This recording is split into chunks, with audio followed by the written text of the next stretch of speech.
Hello everyone, कैसे हैं आप सभी। चलो आज हम डिस्कस करते हैं टाइप्स ऑफ कंपनीज के बारे में। इसके पहले वाले वीडियो में हमने क्या डिस्कस किया था, definition and characteristics of the company. इस वीडियो में हम डिस्कस करते हैं कितने टाइप्स की कंपनी होती है। तो शुरू करें आज की क्लास।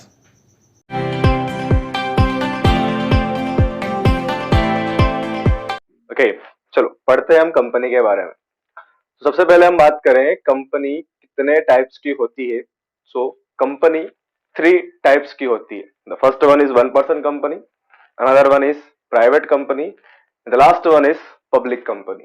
कंपनी को थ्री पार्ट्स में डिवाइड किया हुआ है mainly.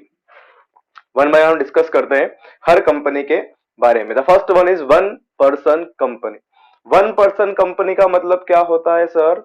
So one person company means a company in which only a single person, only a one person is a being a member। जहां पर एक बंदा ही क्या होता है, मेंबर होता है। उस कंपनी को कौन सी कंपनी बोला जाता है? वन पर्सन कंपनी बोला जाता है। इस कंपनी को 2013 एक्ट में फर्स्ट टाइम इंट्रोड्यूस किया गया। फर्स्ट टाइम 2013 ने इसको इंट्रोड्यूस किया। इसके पहले ओपीसी का कोई एग्जिस्टेंस नहीं था।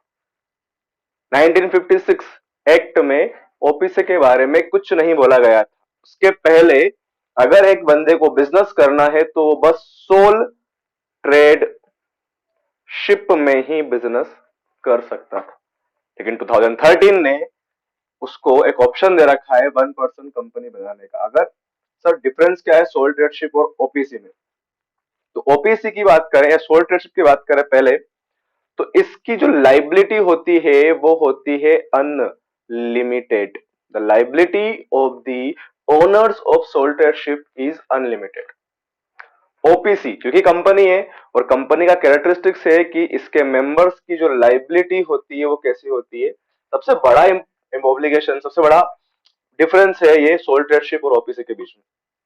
और बहुत सारे प्रिविलेज मिलते हैं अगर एक बंदा अपने आप को रजिस्टर करवाता है as OPC in the Indian Companies act 2013 में। ये तो हो गया difference between the sole tradeship and OPC. अब हम बात करें कि ओपीसी को बनाने के लिए कुछ कंडीशन है जो हमें किसने दे रखी है, जो हमें कंपनीज एक्ट 2013 ने दे रखी है। Condition number one, only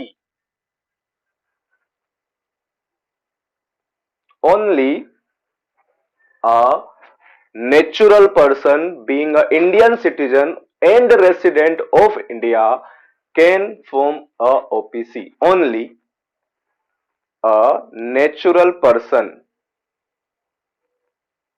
natural person की बात हुई, इसका मतलब क्या है? जो आर्टिफिशियल पर्सन होते हैं like companies, partnership firm, any institute can not form OPC. Only natural person being a Indian citizen. Condition number second भी इसी में, इंडियन सिटीजन भी होना चाहिए एज वेल एज वो यहाँ का रेसिडेंट भी होना चाहिए। रेसिडेंट अगर नहीं होगा तो भी वो कंपनी को नहीं बना सकता। क्या क्या होना चाहिए? Natural person being a Indian citizen and resident of India can form a OPC. एक ओपीसी कौन कौन बना सकता है? ये अगर ये सारी कंडीशन एक बंदे ने फुलफिल करी तो बना सकता है। लाइक मैं बना सकता हूं, मैं इंडियन सिटीजन हूं, मैं नेचुरल पर्सन भी हूं एंड मैं इंडिया का ही रेसिडेंट हूं, तो मैं ओपीसी को फॉर्म कर सकता हूं under the companies act 2013। First condition. Second condition to form OPC, इसका जो नॉमिनी होगा उस पर भी यही कंडीशन अप्लाई होगी और इसमें जो नॉमिनी होंगे एक कंपनी का एक ही नॉमिनी होगा। One OPC can form a one nominee. Member एक होता है, उस मेंबर का नॉमिनी भी कैसा होना चाहिए? एक ही होना चाहिए, वो भी Indian citizen being a natural person and resident of India होना चाहिए।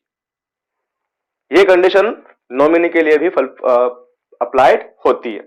Then the third condition, third point is that OPC can not do charitable business. Charitable trust form में हम कंपनी नहीं बना सकते, business sorry, charitable company OPC के form में नहीं बन सकती। चैरिटेबल का मतलब होता है सोसाइटी का वेलफेयर करना, वेलफेयर ऑफ सोसाइटी, सोसाइटी के बारे में भला सोचना, उनके बारे में सोचना, उनके बेनिफिट के लिए काम करना। वेलफेयर सोसाइटी बनना करती है तो उनको बोलते हैं हम एनजीओ। क्या नाम होता है उनका? नॉट फॉर प्रॉफिट ऑर्गेनाइजेशन नाम होता है उनका, एनजीओ बोलते हैं उनको, नॉन गवर्नमेंट ऑर्गेनाइजेशन या नॉन प्रॉफिट ऑर्गेनाइजेशन। एनपीओ और एनजीओ बोला जाता है उनको। एनजीओ और एनपीओ में वेलफेयर के लिए काम होता है। अगर इनमें डोनेशन आता है और अगर ओपीसी इनको बनाती है या ओपीसी में इसे इंस्टीट्यूट बना दिए जाते हैं, तो बेटा ओपीसी में तो मेंबर एक ही होता है, और इसमें जो भी डोनेशन आया हो सकता है उसका वो मिसयूज कर सकता है, क्योंकि किसी के लिए वो रिस्पॉन्सिबल नहीं, किसी के लिए वो अकाउंटेबल नहीं, किसी को आंसर नहीं देना, उसको किसी के लिए आंसरेबल नहीं है। उसके पास पैसा आया, वो चाहे तो यूज करे, वो चाहे तो उसका मिसयूज भी कर सकता है। इसलिए बोला गया है कि एनजीओस नहीं बना सकते आप अगर आप ओपीसी बना रहे हो तो। सेक्शन 8 में ऑप्शन दे रखा है आपको एनजीओ बनाने के लिए, एनपीओ बनाने के लिए, चैरिटेबल ट्रस्ट के लिए, चैरिटेबल पर्पस के लिए, कंपनीज बनाने के लिए, लेकिन ओपीसी सेक्शन 8 के लिए अलाउड नहीं है। ठीक है सर। उसके बाद कंडीशन क्या है? कंडीशन नंबर 4 है इसकी, ओपीसी में मिनिमम कैपिटल का कोई क्राइटेरिया नहीं है। मिनिमम कैपिटल जितनी आपको रखना है, but this capital should not be exceed 50 lakh, मतलब 50 लाख रुपए की आपकी क्या होना चाहिए, 50 लाख रुपए की आपकी पेड अप कैपिटल होना चाहिए। 50 लाख मैक्सिमम, इससे ज्यादा नहीं। कंडीशन नंबर 5, लास्ट कंडीशन, आपका average annual turnover last 3 years का, average annual turnover for the last 3 years should not be exceed 2 crore. Average annual turnover of last 3 years should not be exceed 2 crore. 2 crore से ज्यादा आपका average annual turnover नहीं होना चाहिए पिछले 3 साल, कंसेक्यूटिव लास्ट 3 इयर्स, 3 साल का, पिछले 3 साल का आपका जो टर्नओवर है वो कितना नहीं होना चाहिए? 2 करोड़ से ज्यादा नहीं होना चाहिए। तो ये सारी कंडीशन ओपीसी को फुलफिल करना पड़ती है, तब जाकर ही वो क्या मानी जाएगी? ओपीसी मानी जाएगी, जब सारी कंडीशन फुलफिल करेगी वो। First one, being a Indian citizen, resident of India and natural person can form a OPC. एक बंदा, एक ही नॉमिनी रहेगा, वो भी कैसा होना चाहिए? नेचुरल पर्सन होना चाहिए, वो किसी कंपनी को नॉमिनी नहीं बना सकता। चैरिटेबल ट्रस्ट के लिए आप कंपनी नहीं बना सकते। देन आपके मैक्सिमम पेड अप कैपिटल कितनी होगी? 50 लाख रुपए होगी, और आपका एवरेज एनुअल टर्नओवर कितना होगा? आपका एवरेज एनुअल टर्नओवर होगा 2 crore. It's all about the OPC, one person company. आगे हम देखें अगले types of company, private company. Private company का मतलब क्या होता है sir? Private company means a company in which minimum paid up capital is prescribed bye it's article of association. मतलब क्या? एक ऐसी कंपनी जिसमें उसके आर्टिकल ऑफ एसोसिएशन में प्रेस्क्राइब्ड कर रखा है, बता रखा है कि उसकी मिनिमम पेड अप कैपिटल कितनी रहेगी, या फिर एक्ट ने बता रखा है। तो यहां पर 29, rule number 29 of the rule 29,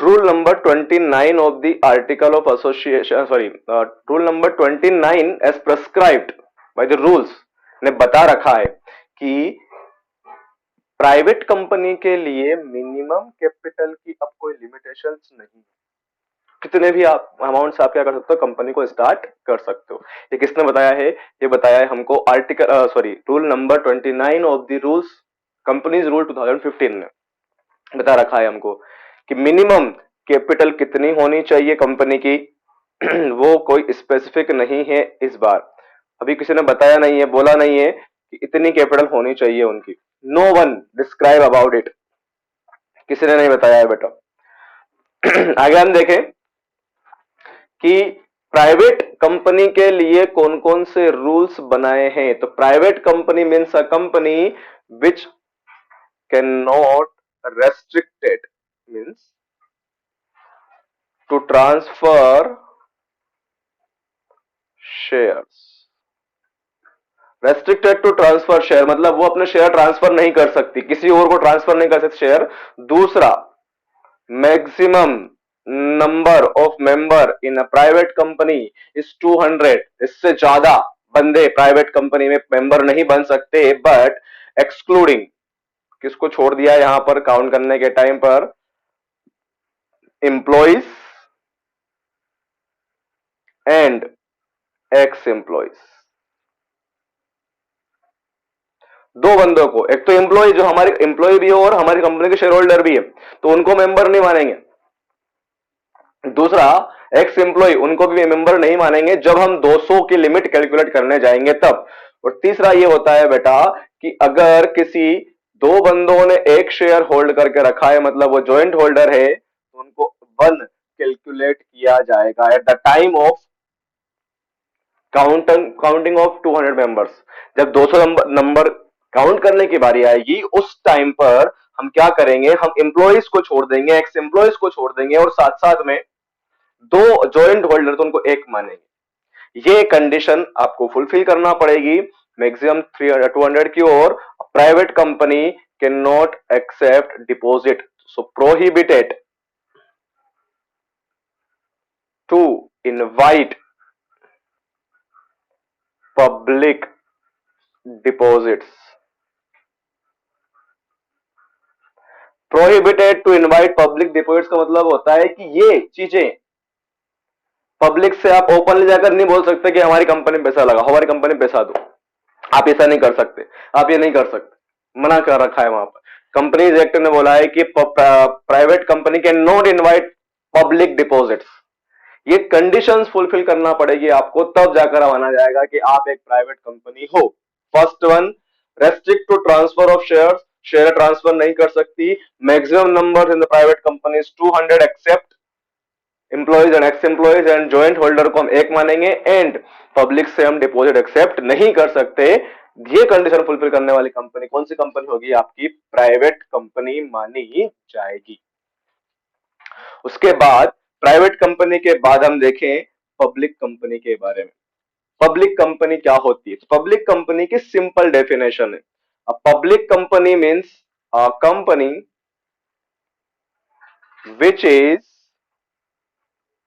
not a private company. Sir मतलब एक ऐसी कंपनी जो प्राइवेट कंपनी नहीं, पब्लिक कंपनी हो जाती है। मतलब क्या सर? जो उसके रूल्स फॉलो नहीं करेंगे प्राइवेट कंपनी के, वो कंपनी ऑटोमेटिकली कौन सी बन जाएगी? पब्लिक कंपनी बन जाएगी। कैसे? शेयर ट्रांसफर कर सकते हैं, जी सर, जिसको चाहे उसको ट्रांसफर करो, तुम्हारी मर्जी। इवन स्ट्रेंजर को कर सकते हो आप, पता भी है। Maximum number of members in a public company unlimited, पूरी दुनिया आपके मेंबर बना सकते हो आप अगर वो एलिजिबल है तो। पब्लिक से डिपॉजिट इनवाइट कर सकते हैं, बिल्कुल, क्योंकि आपका नाम ही क्या है? पब्लिक कंपनी, तो आपको पब्लिक से डिपॉजिट इनवाइट करना ही पड़ेंगे, पब्लिक को सब्सक्राइब करने के लिए बोलना ही पड़ेगा। सो ये कंडीशंस फुलफिल जो नहीं कर पा रहे प्राइवेट कंपनी की, वो पब्लिक कंपनी हो गई। तो ऐसी कंपनी जिसके पास शेयर ट्रांसफर करने का राइट है, किसी को भी ट्रांसफर कर सकते हैं शेयर, जहां पर नंबर ऑफ मेंबर्स अनलिमिटेड होते हैं, and company can make a public amount, public deposits, invite कर सकती है पब्लिक से, वो कंपनी कौन सी कंपनी होगी? आपकी पब्लिक कंपनी होगी। उसके बाद ये सब करने के बाद एक और चीज जो हमें डिस्कस करना है वो ये है कि some time a private company also a public company. कैसे होगी सर? वो देखते हैं, हम समझते हैं उसके बारे में। जैसे एक्स लिमिटेड हमारी एक कंपनी है, ये एक पब्लिक कंपनी है, और ए लिमिटेड एक कंपनी है जो हमारी कौन सी कंपनी है? प्राइवेट कंपनी है। दो कंपनी है हमारे पास, एक्स लिमिटेड और एक ए लिमिटेड। अब इस ए लिमिटेड को कंट्रोल किसने कर रखा है? इस पब्लिक कंपनी ने कर रखा है। सारा मैनेजमेंट, सब कुछ, क्या करना है क्या नहीं करना है, everything will decided by the x limited. तो इसको उसने कंट्रोल कर रखा है, होल्ड कर रखा है, इसलिए जो एक्स है ये कहलाता है बेटा, इस कंपनी को बोलते हैं होल्डिंग कंपनी, और ये जो ए लिमिटेड है इसको बोलते हैं सब्सिडरी कंपनी। और एक सब्सिडरी कंपनी, कंपनी में subsidiary of a public company is also public company, भले वो प्राइवेट कंपनी है लेकिन इसको होल्ड किसने कर रखा है? पब्लिक कंपनी ने कर रखा है। That's why the private company is also a public company. So this is the definition about public company, it's all about public company, ये पब्लिक कंपनी होती है। ओपीसी पढ़ा हमने, हमने क्या डिस्कस किया? प्राइवेट कंपनी डिस्कस किया, हमने पब्लिक कंपनी के बारे में डिस्कस किया। अब कंपनी को फर्दर थ्री टाइप्स में फिर से डिवाइड किया जाता है, on the basis of limited by shares, unlimited company and company limited by guarantee. Limited company, limited by shares, unlimited company and company limited by guarantee. One by one discuss करते हैं इनके बारे में। Company limited by shares, limited by shares का मतलब क्या होता है? एक ऐसी कंपनी जिसमें उसके शेयर होल्डर्स की लाइबिलिटी अनपेड अमाउंट तक होती है। Liability of share holder is up to the unpaid amount. मतलब क्या सर? मान ले 10 शेयर होल्डर हैं और हर बंदा कंपनी को 1,000 रुपए देता है। फॉर एग्जाम्पल 10 मेंबर है कंपनी के और हर बंदा 1,000 रुपए देता है, और उन्होंने अभी तक 800 रुपए दे दिए हैं, तो मेंबर्स की, हर मेंबर की लाइबिलिटी कितनी बची है? अब 200 रुपए, वहीं तक लाइबल है वो। ऐसी कंपनी को बोलते हैं लिमिटेड बाय शेयर्स कंपनी, जहां पर मेंबर्स की liability up to the unpaid amount of share तक लिमिटेड होती है। उसके बाद कंपनी की लाइबिलिटी अनलिमिटेड है, कंपनी को देना ही है, लेकिन उसके मेंबर्स की लाइबिलिटी कैसी होती है बेटा? लिमिटेड होती है up to the unpaid amount of his shares. जितना उसको देना है 1,000 रुपए उसने कंपनी में लगा रखे हैं, उसमें से 800 कंपनी ने उससे ले लिए, 200 रुपए और देना है तो 200 रुपए तक लाइबल है। उसके बाद भले कंपनी कुछ भी हो जाए कोई फर्क नहीं पड़ता, उसको डूब जाए कंपनी, ऐसी कंपनी होती है बेटा company limited by shares company. उसके बाद एक अनलिमिटेड कंपनी, जहां के मेंबर्स की लाइबिलिटी कैसी होती है? अनलिमिटेड।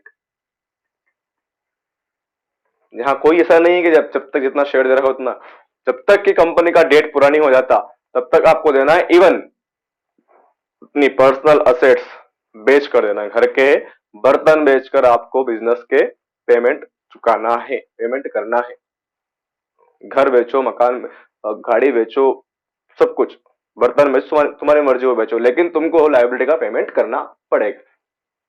वो होती है unlimited company. Then last one, limited by guarantee. A company limited by guarantee का मतलब होता है जहां के मेंबर्स गारंटी देते हैं।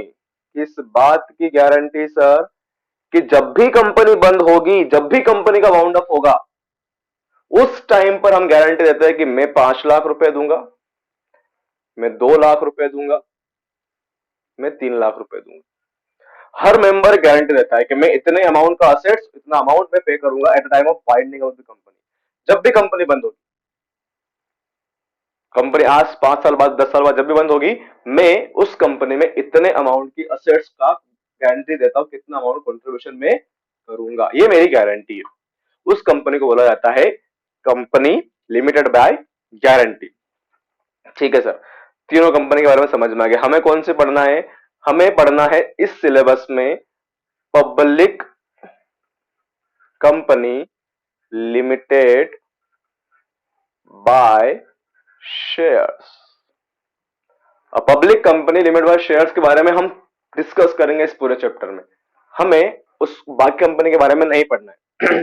एक प्राइवेट कंपनी भी limited by share, limited by guarantee और लिमिटेड बाय अनलिमिटेड कंपनी हो सकती है। ओपीसी भी लिमिटेड बाय शेयर, अनलिमिटेड और गारंटी कंपनी हो सकती है। पब्लिक कंपनी भी लिमिटेड बाय शेयर और अनलिमिटेड और गारंटी कंपनी हो सकती है। हमारे सिलेबस में public company limited bye share है, हमें उसके बारे में एंट्रीज, ट्रांजैक्शंस, अकाउंटिंग समझना है। ओके, ये हम पढ़ेंगे अगले वीडियो में। इस वीडियो में हमने टाइप्स ऑफ कंपनी देखा, नेक्स्ट वीडियो में कंपनी कैसे बनाते हैं उसके बारे में हम डिस्कस करेंगे। तब तक के लिए thank you, have a good day.